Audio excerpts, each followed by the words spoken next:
Let me tell you a fascinating tale of a wise king who faced what seemed like an impossible challenge.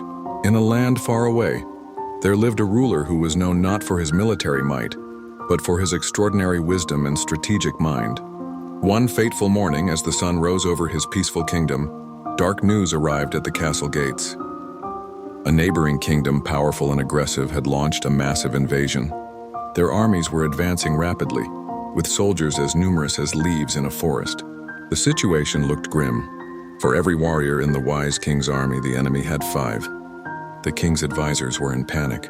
Some suggested surrender to avoid bloodshed, while others proposed desperate last-stand battles.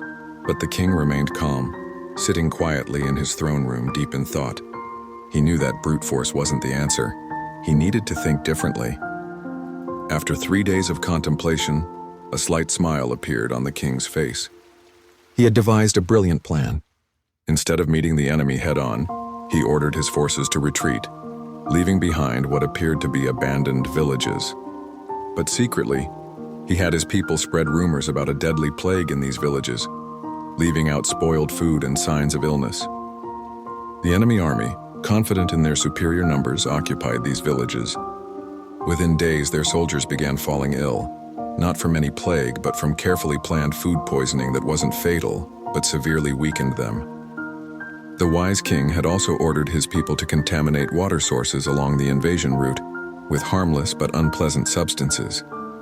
As the enemy army struggled with illness and low morale, the wise king launched his masterstroke.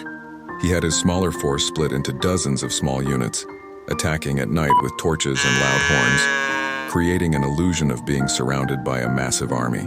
The psychological warfare worked perfectly. The enemy, already weakened and demoralized, retreated in chaos.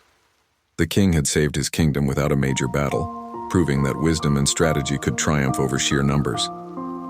His victory became legendary, teaching future generations that the mind can be mightier than the sword. To this day, his story serves as a reminder that sometimes the wisest path to victory isn't through force, but through clever thinking and careful planning.